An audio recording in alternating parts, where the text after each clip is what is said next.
La loi du 12 juillet 2010 sur l'environnement ainsi qu'un décret de 2012 ont profondément réformé la réglementation en vigueur sur la publicité extérieure, réglementation qui n'avait jusqu'alors évolué depuis plus de 30 ans. Cette réforme a engendré une évolution des règles et nécessite donc quelques explications.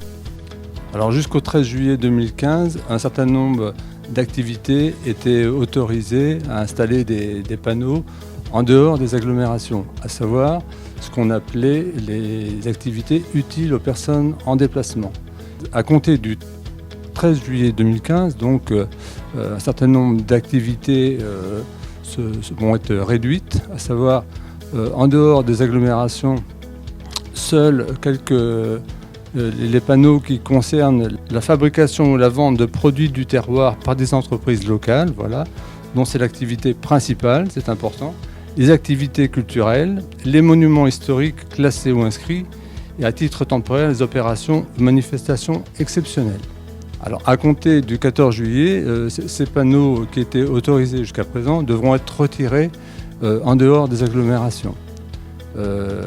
Évidemment, la DDTM et l'État se donnent quand même une certaine souplesse à l'application de cette directive. C'est-à-dire qu'on n'interviendra effectivement qu'à partir du mois de septembre.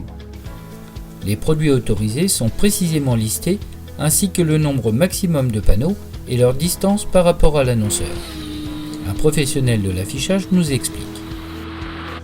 Eh bien, la situation, en fait, elle est à la fois récente puisque la date butoir du 13 juillet 2015 arrive à grands pas, mais d'un autre côté, elle est aussi un peu ancienne puisque la mise en conformité de ce qu'on appelle les préenseignes dérogatoires, qui sont donc les panneaux en fait qui sont hors agglomération et qui indiquaient jusqu'au 12 juillet 2015 des services utiles à la personne, donc c'est-à-dire manger, se nourrir, réparer sa voiture, entretenir, mettre de l'essence, etc., deviennent interdites, ce qui forcément va générer à la fois des soucis pour les professionnels comme moi, notamment sur le retrait de ces préenseignes.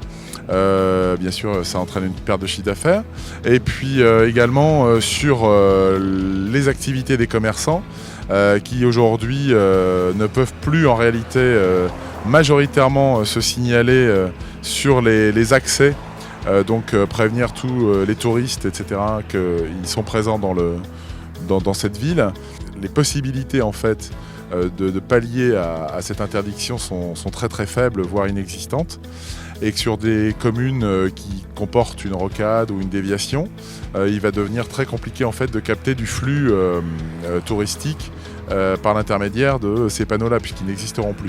Pour la mise en place en fait de cette loi, les commerçants concernés ou les afficheurs concernés, les prestataires, vont recevoir en fait un courrier pour nous prévenir que la loi doit être appliquée, un courrier recommandé qui va faire acte de procès verbal avec un ordre de dépose sous 15 jours, une mise en demeure de déposer.